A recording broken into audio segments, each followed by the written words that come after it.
सुनैना अपना तकिया उठाकर सोफे पर लेट गई। मैं दिल पकड़ के वही बेड पर बैठ गया था। आखिर मेरी माँ को मुझसे दिक्कत क्या थी, मुझे समझ नहीं आता था। मेरी माँ ने मुझे सुनैना के साथ कहीं बाहर आने जाने पर भी पाबंदी लगाती थी। कहने लगी, सुनैना इतनी छोटी है और तुम पूरे भरपूर जवान मर्द हो, वे तुम्हारे साथ बिल्कुल भी अच्छी नहीं लगती। लोग बातें बनाएंगे कि इतनी छोटी बच्ची के साथ अपने इतने जवान हट्टे कट्टे बेटे की शादी कर दी। मैं नहीं चाहती लोग बातें बनाएं, इसलिए तुम सुनैना को लेकर कहीं बाहर मत जाया करो। और माँ की बात सुनकर सुनैना भी माँ की हाँ में हाँ मिलाने लगी। वह भी जिद पर आ जाती और मेरे साथ कहीं भी नहीं जाती थी। अब तो मेरे दोस्त भी मेरा मजाक उड़ाने लगे थे कि तुम अपनी बीवी के इशारों पर नाचने लगे हो। इतनी भी हिम्मत नहीं की उसे अपने साथ कहीं बाहर घुमाने फिराने ले जाओ। मैंने एक दिन गुस्से में आकर सुनैना से कहा कि आज तैयार रहना, मैं तुम्हें अपने दोस्त के घर ले जाऊंगा। मेरे दोस्त काफी दिनों से हमें अपने घर पार्टी पर बुला रहा था। आज कोई बहाना नहीं सुनूंगा। मैं उसे बताकर खुद नहाने चला गया, मगर जब लौटा तो वह कमरे से गायब थी। मैं गुस्से से बाहर निकला तो सुनैना दूसरे कमरे में मेरी माँ के पास परेशान सी बैठी थी और मेरी माँ गुस्से में ना जाने क्या क्या बोल रहे थे। मैं सामने गया तो मेरी माँ ने मुझे बुलाया और गुस्से से घूरते हुए बोली, मैंने तुम्हें कितनी बार समझाया है, सुनैना पर इस तरह जबरदस्ती करने की कोशिश मत किया करो। वह अभी बच्ची है, मासूम है, यूं अकेली अनजान लोगों के घर जाकर परेशान हो जाएगी। मुझे अब सुनैना पर गुस्सा आने लगा था। उसे क्या जरूरत थी हर बात माँ को बताने की। मैंने कहा, सुनैना तुम्हें भी चैन नहीं है, तुम्हें क्या जरूरत थी माँ को यह सब बताने की। चुपचाप मेरे साथ चली जाती, माँ को कभी भी पता नहीं लगता। मेरी बात सुनकर माँ ने गुस्से से मुझे घूरा था, जबकि सुनैना घबरा गई थी। लेकिन इस बार मैंने माँ के गुस्से की परवाह किए बगैर कहा, माँ सुनैना मेरी पत्नी है और मैं उसे अकेला नहीं छोड़ूंगा। उससे मुझे कोई परेशानी नहीं होगी और ना ही मेरे साथ जाकर उसे किसी परेशानी का शिकार होना पड़ेगा, और मैं उसे मना नहीं कर सकता। माँ मेरा गुस्सा महसूस करके कुछ नरम पड़ गई थी और प्यार से बोली, बेटा तुम समझदार हो, समझने की कोशिश करो। मेरी मजबूरी थी जो मैंने सुनैना की शादी तुमसे कर दी, मगर मैं चाहती हूँ तुम कुछ समय के लिए यह बात भूल जाओ कि तुम्हारी कोई पत्नी भी है। क्या तुम कुछ समय सब्र नहीं रख सकते? इतनी बड़ी भी बात नहीं है। मैंने अपनी माँ के शब्दों पर हक्का बक्का होकर उन्हें देख रहा था। मेरी माँ अपने बेटे की खुद शादी करके उससे बोल रही है कि खुद को कुंवारा समझो। मुझे बहुत मायूसी हुई थी। मैं घर का पहला बड़ा बेटा था। हमेशा मेरी माँ ने मुझे बाकी बच्चों से पीछे ही रखा था और मेरी सारी चीजें हमेशा मेरे छोटे भाई बहनों को दे दिया करती थी। मैंने इस बात को भी इतना महसूस नहीं किया था। मैं अपनी माँ की बहुत इज्जत करता था।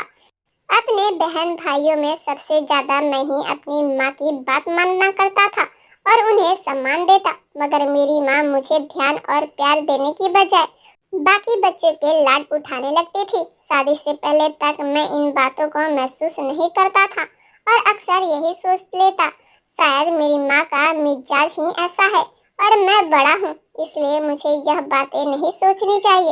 मगर शादी के बाद मेरी माँ का व्यवहार मुझसे बदलने लगा था। मैं इस वक्त भी मायूसी से अपनी माँ को कहने लगा कि मैंने कोई शक्ति भी नहीं दिखाई है। मैं अपनी पत्नी को समय दे रहा हूँ, उसे समझने की कोशिश भी कर रहा हूँ, और अगर वह मेरे साथ जितने समय रहेगी उसका डर भी उतना ही निकलेगा। वो भी मेरे साथ घुलेगी मिलेगी तो हमारी शादीशुदा रिश्ते की अच्छी शुरुआत होगी। और मैं मान भी लूँ कि मैं उसे भूल जाऊं कि मेरी कोई पत्नी नहीं है, लेकिन मेरे दोस्त नहीं भूले कि मेरी शादी हो चुकी है। उन्होंने मुझे सुनैना को अपने घर दावत पर बुलाया है। मैं बार बार मना करके थक गया हूँ। मैं महसूस करने लगा जैसे मेरी माँ मुझे जानबूझकर नजरअंदाज कर देती है और छोटे बहन भाइयों पर खूब ध्यान देती है।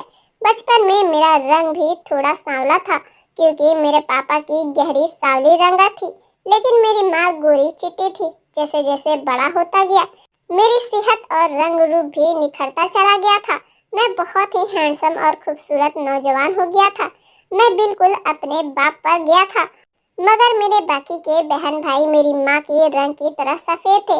हालांकि मुझे कोई देखता तो मुझे भी कोई कम खूबसूरत नहीं कह सकता था, लेकिन अपने बहन भाइयों के सामने मेरा रंग कुछ दबा सा जाता था और इसी हीन भावना की वजह से मैं अपने आप के अंदर बंद होता चला गया था और अलग अलग रहने लगा। मुझे किसी भी बहन भाई से नहीं बनती थी। मुझे लगने लगा मेरी माँ को भी मैं प्यारा नहीं लगता। मैंने हिंदुस्तान में रहकर पढ़ाई की, जबकि मेरे छोटे भाई को कम उम्र में ही मेरी माँ ने अमेरिका पढ़ने के लिए भेज दिया था। मुझे उस समय भी नाइंसाफी महसूस हुई थी, मगर माँ ने मुझे प्यार से समझा दिया कि तुम बड़े हो, तुम्हारी घर को जरूरत है, तुम्हारी बहनें छोटी हैं, घर में मर्द का होना जरूरी है, वह छोटा है, उस पर कोई जिम्मेदारी नहीं है, इसलिए बाहर भेज दिया। मैं भी यही सोचकर खामोश हो गया कि मैं बड़ा हूँ और घर पर मेरी जरूरत है, मगर माँ का रवैया दिन पे दिन खराब होता चला गया। शादी के बाद तो मेरी माँ अजीब अजीब हरकतें करने लगी थी।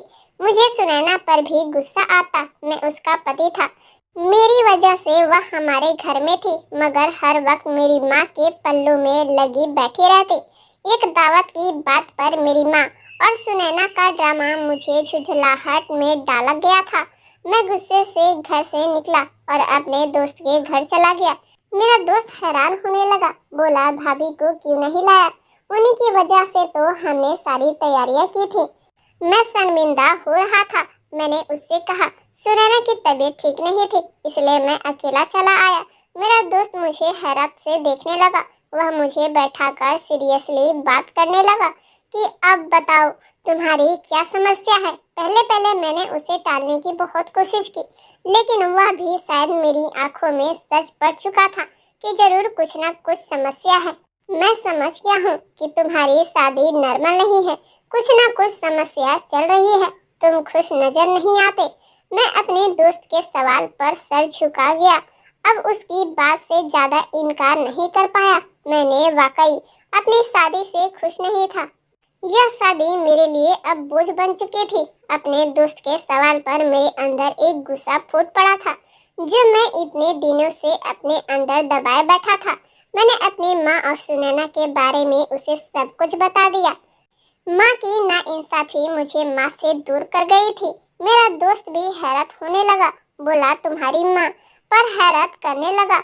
आंटी को क्या चाहिए? वह तुम्हारी पत्नी को समझाती, उल्टा भाभी को तुमसे दूर कर रही है। मैं खामोशी से बैठा उसकी बातें सुनता रहा। मैं कभी अपनी माँ के बारे में ऐसी कोई बात नहीं सुनता था, मगर आज मुझे माँ पर गुस्सा आ रहा था। मेरा दोस्त कहने लगा तुम्हारी हालत पर मुझे हंसी आ रही है और गुस्सा भी। कैसे मर्द हो एक पत्नी को काबू ना कर सके, वह भी एक ही बेड पर सोते हुए, तुम उसे हाथ भी नहीं लगा सकते। मुझे तो विश्वास ही नहीं की तुमने कैसे इतनी रातें उसके बिना गुजार ली।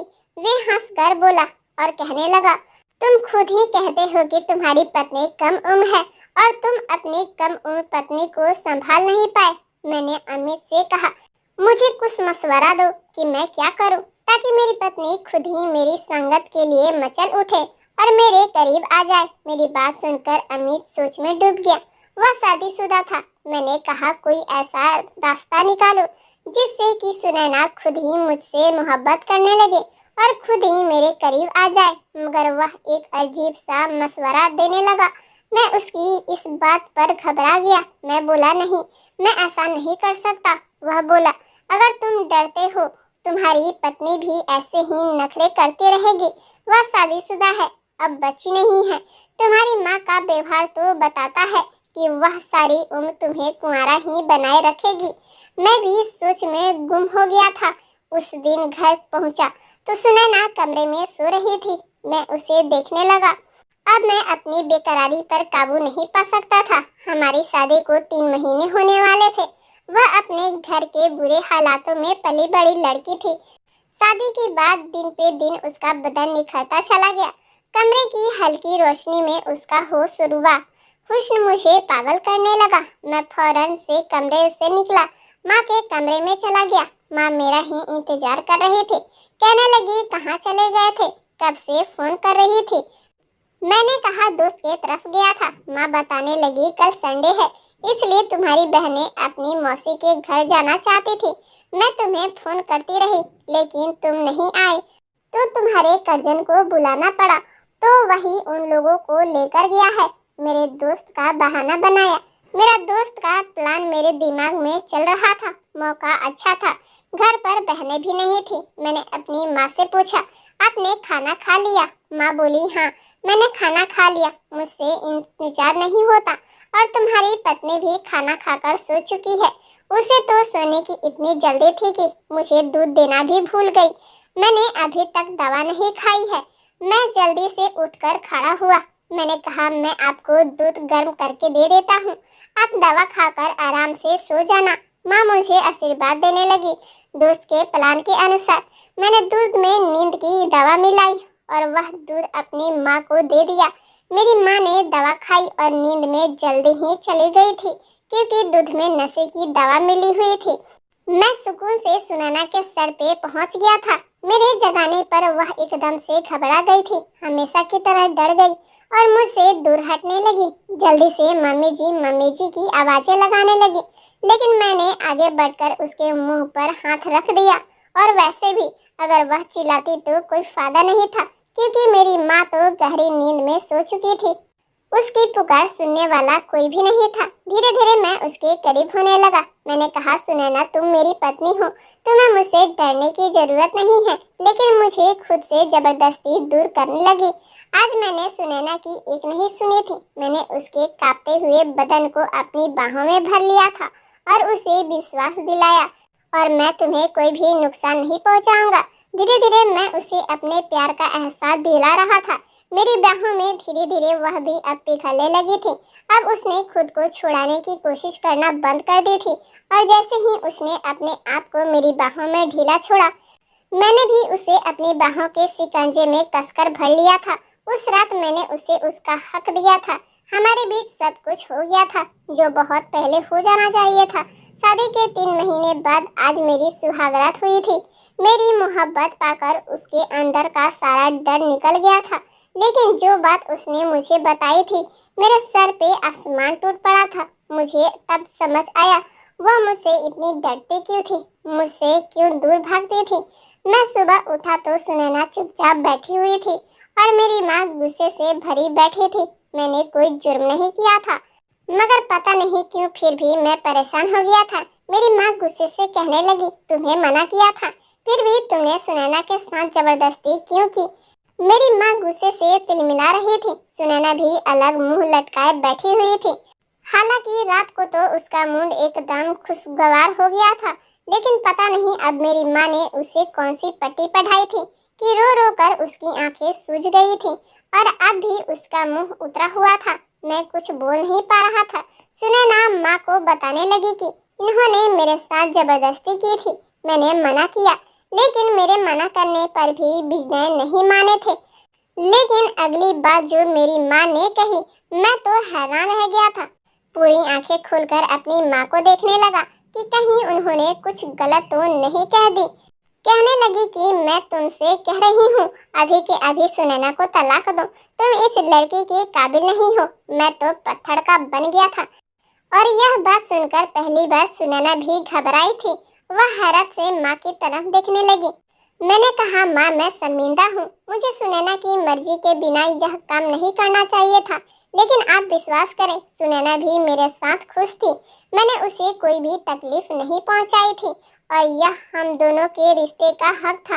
मैंने कोई गलत काम नहीं किया, फिर मैं कैसे सुनैना को तलाक दे दूँ? लेकिन मेरी माँ अपने बात पर डट गई। बोली, तुम उसे तलाक दो, मैं तुम्हारी शादी किसी और लड़की से करवाऊंगी जो तुम्हारी ही उम्र की होगी, बस इसे छोड़ दो।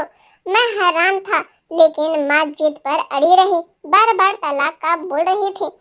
अब सुनैना रोने लगी, कहने लगी कि नहीं, ऐसा मत करो, प्लीज मुझे तलाक मत देना। आगे से मैं आपकी कोई भी शिकायत मम्मी जी से नहीं करूंगी। मुझसे गलती हो गई जो मैंने मम्मी जी से शिकायत लगा दी। बस आप मुझे तलाक मत देना। तलाक लेकर भाइयों के पास गई तो मेरे भाइयों को मेरी जरूरत नहीं है। तलाक लेकर गई तो घर में भाभियाँ मुझे रुकने नहीं देंगी। अब वह रोने लगी थी। कभी मेरी माँ से माफी मांगती, कभी मुझसे माफी मांगने लगी। उसकी विनती पर मेरी माँ उसे चुप कराने लगी, कहने लगी तुम्हें इस घर से कोई नहीं निकालेगा। मैं उलझ गया था, सर पकड़ के बैठ गया। पत्नी रो रही थी और माँ जिद पर अड़ी हुई थी कि तलाक दो। मैं इसी उलझन से घर से निकल गया था। मेरा सर चकरा रहा था। सुनैना भी रास्ते पर आ गई थी, पर मेरी माँ को न जाने क्या हुआ था कि तलाक पर जोर दे रही थी। जब मैं घर आया तो उस समय जो देखा मैं घबरा गया। सुनैना अपना सामान समेटकर कमरे से चली गई थी। मैंने माँ से सवाल किया तो वह सुकून से बोली, अब वह अलग रहेगी, तुम उसे तलाक दो। मुझे गुस्सा आ गया। मैंने कहा मैं उसे तलाक नहीं दूंगा। मेरी पत्नी है वह और मैं उसके साथ रहना चाहता हूँ और सुनैना भी मेरे साथ रहने पर राजी है। उसे मुझसे कोई शिकायत नहीं है। कल उसने आपके मुंह पर यह बात साबित कर दी थी, लेकिन मेरी माँ मुझे समझाने लगी और तलाक देने पर जोर देने लगी और मैंने भी साफ इनकार कर दिया। कई दिन गुजर गए थे। मेरी माँ मुझसे बस यही बहस करती रही। मेरी पत्नी दोबारा मेरे सामने नहीं आई थी। उन्हीं दिनों मेरा छोटा भाई अमेरिका से लौट आया था। जब उसने सुना तो वह भी मुझे समझाने लगा कि इतनी छोटी पत्नी के लिए इतना बड़ा तमाशा। देखो भाई, वह नासमझ थी और आपसे मोहब्बत करती। आपके करीब आना होता तो वह माँ से भी नहीं डरती, लेकिन उसने ऐसा कुछ भी नहीं किया और इतनी सी छोटी बात पर आपका तमाशा बना दिया। तलाक देकर उससे जान छुड़ा ले, लेकिन मैंने इनकार कर दिया। मैंने अपने भाई से कहा शायद पहले मैं उसको तलाक दे देता, मगर अब मैं सुनैना को नहीं छोड़ सकता। हमारा रिश्ता मजबूत हो चुका है। मैं देख चुका हूँ कि वह खुद भी तलाक नहीं चाहती। मेरी माँ अलग मुझसे नाराज बैठी थी और भाई भी समझाने लगा कि सुनैना को तलाक दे दो, लेकिन मैं उसे तलाक नहीं दे रहा था। मेरे घर वाले ने उसे बंद कर रखा था, मुझे उससे मिलने भी नहीं देते थे। अब मुझे अपने घर वालों की जहालत पर अफसोस हो रहा था। कोई भी मेरा साथ नहीं दे रहा था। मुझे सुनैना की उस रात बोली जाने वाली बात याद आने लगी कि विनय तुम तो बहुत अच्छे हो, लेकिन तुम्हारी माँ तो कहती थी कि तुम बहुत बुरे इंसान हो, तुम्हारे साथ रहना सही नहीं है, तुम्हें औरतों की इज्जत की कोई परवाह नहीं है, तुम मेरे साथ जबरदस्ती करोगे, मुझे नोच के खा जाओगे। तुम्हारी माँ मुझसे यही कह रही थी। उस रात सुनैना बहुत खुश थी और मुझे सारी बातें बता रही थी। मैं हैरान था, आखिर मेरी माँ सुनैना को मेरे बारे में ऐसे क्यों कहती थी। मेरे भाई ने एक दिन परेशान होकर कहा कि सुनैना को तलाक देकर घर का सुकून वापस लौटा दो भाई, लेकिन मैंने भी साफ इनकार कर दिया। तो मेरा भाई मेरी माँ से ही लड़ पड़ा और सब कुछ सच बोलता चला गया। उसने जो खुलासा किया मुझे हैरान कर गया था। यह कैसी हकीकत थी जो मेरे ऊपर खुलकर आई थी। यानी मेरा भाई सुनैना से मोहब्बत करता था। उसे पढ़ाई के लिए जाना पड़ा, मगर मेरी माँ को लड़की के बारे में सब कुछ बताकर गया था और सुनैना भी उस समय राजी थी। मगर अचानक मेरी सास की मौत हो गई। उनकी भाभिया उसकी जल्द से जल्द शादी करना चाहती थी। मेरी माँ को पता चला तो परेशान हो गई। मेरा भाई उस समय हिंदुस्तान नहीं आ सकता था। मेरी माँ ने हमेशा की तरह मुझे इस्तेमाल किया। मेरी शादी उस लड़की से करवा दी। मेरी माँ का इरादा था मुझे सुनैना से दूर रखेगी। छोटे भाई के आने पर तलाक दिलवाकर उससे उसकी शादी करवा देगी। मैं यह सच जानकर पत्थर बन गया था। कोई माँ अपने बेटे के साथ ऐसा कैसे कर सकती थी। एक बेटे के लिए मेरी माँ ने दूसरे बेटे का इस्तेमाल किया था। मैंने अफसोस से अपनी माँ से सवाल किया कि आपने ऐसा क्यों किया, और जो मेरी माँ ने कहा वह मेरे लिए एक बहुत बड़ा सदमा था। माँ बोली कि तुम मेरे बेटे हो ही नहीं, तुम मेरे पति की पहले पत्नी की औलाद हो। माँ ने कहा कि तुम्हारे बाप ने मेरे बच्चों को कभी अपनी औलाद नहीं समझा, सारी जायदाद तुम्हारे नाम कर दी। मैं कैसे तुमसे प्यार करती। मैंने सोचा सुनैना की शादी तुमसे करा दूंगी और फिर बाद में तुम्हारी सारी जायदाद सुनैना के नाम करवा दूंगी और फिर तुमसे तलाक दिलवाकर अपने बेटे की शादी सुनैना से कर दूंगी। इस तरह दौलत के साथ साथ सुनैना भी मेरे बेटे की हो जाएगी। मैं दुख से अपनी माँ को देखता रह गया था। मेरी माँ चाहे जो भी समझती हो, लेकिन मैंने उन्हें सगी माँ समझा था। मेरे बाप के पैसे पर मुझसे ज्यादा मेरे भाई बहन ऐश किए थे। मैंने फिर 1 मिनट भी माँ के पास नहीं रुका था, चुपचाप उठकर कमरे से चला गया और मैंने उन खुदगर्ज लोगों की मोहब्बत अपने दिल से नोच कर फेंक दी थी। मैं सुनैना के पास गया, उससे पूछा, सुनैना बताओ, तुम मेरे साथ रहना चाहती हो या फिर मेरे भाई के साथ? अगर कहोगी तो मैं तुम्हें तलाक दे दूंगा। सुनैना बोली, मुझे तुम्हारे साथ रहना है। वह मासूम लड़की थी, सिर्फ पनाह चाहती थी। जिस आदमी ने मुश्किल समय में उसे पनाह दी थी, उसके साथ जिंदगी गुजारना चाहती थी। पहले वह मेरी माँ की बातों में आ जाती थी और डर जाती थी, क्योंकि मेरी माँ ने मेरा नक्शा सुनैना के दिमाग में बहुत ही गलत उतार रखा था। मैं सुनैना को लेकर एक अलग घर में शिफ्ट हो गया। बहन भाई का खर्च अभी भेजता हूँ, लेकिन चाहकर भी अपना दिल उन लोगों के लिए बदल ना सका। मगर अब सौतेले रिश्ते से कभी नहीं मिलता हूँ, जिन लोगों ने सारी जिंदगी सिर्फ मेरा इस्तेमाल किया था। मगर भगवान ने मेरी पत्नी के रूप में मुझे खूबसूरत सा तोहफा दिया था। मेरी पत्नी सुनैना मेरा बहुत ख्याल रखती है, मेरी हर बात मानती है और मैं भी उससे बहुत मोहब्बत करता हूँ। दोस्तों, यह थी आज की हमारी कहानी। कहानी कैसी लगी जरूर बताना। पसंद आई हो तो प्लीज लाइक। रोज एक नई कहानी सुनने के लिए हमारे चैनल को भी सब्सक्राइब करना। मिलते हैं दोस्तों अगली किसी नई कहानी के साथ। धन्यवाद।